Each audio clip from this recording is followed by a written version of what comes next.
சொன்னா மட்டும் போதுமா? எப்படி செயல்படுத்துவீங்க? நாங்க என்ன வாயிலே வடை சுடுறதுக்கு டிஎம்கேவா? டிவிகேடா?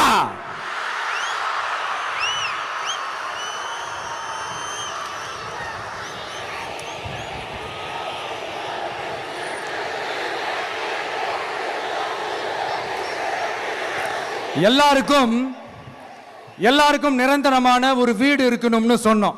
உடனே எங்க ஆட்சியிலே நாங்க எல்லாரும் வீடு கட்டி கொடுத்துட்டோமே அப்படிங்கிறது இல்ல. நான் கேட்கிறேன், இங்க உங்களை தான் கேட்கிறேன், இங்க வாடகைக்கு இருக்கிறவங்களே இங்க யாரும் இல்லையா?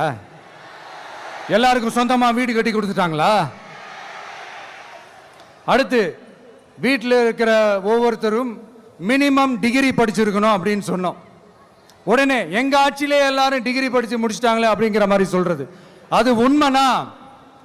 ஸ்கூல் லெவல்லையே டிராப் அவுட்ஸ் அதிகமானது யாரோட ஆட்சியிலங்க?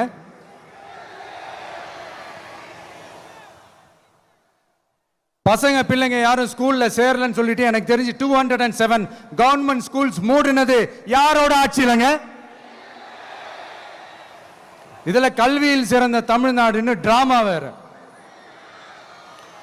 அடுத்து குடும்பத்தில் ஒருத்தருக்கு நிரந்தரமான வருமானம் வரணும், வேலை வாய்ப்பு கிடைக்கணும் அப்படின்னா நாங்க கொடுக்காத வருமானமா, நாங்க கொடுக்காத வேலையா அப்படிங்கிறது. எத்தனையோ லட்சம் காலி பணியிடங்கள் நிரப்புவோம்னு வாக்குறுதி கொடுத்துட்டு ஆட்சிக்கு வந்தீங்களே, எத்தனை லட்சம் காலி பணியிடங்களை நிரப்புனீங்க? அட்லீஸ்ட் 1 லட்சம் காலி பணியிடங்களாவது நிரப்புனீங்களா? இதெல்லாம் சொல்லிட்டு மக்களை ஏமாத்துறது யாரோட ஆட்சியிலங்க? அடுத்து ரொம்ப முக்கியமா, பெண்களுக்கு பாதுகாப்பு இல்ல, சட்டம் ஒழுங்கு சரியா இல்லைன்னு சொன்னா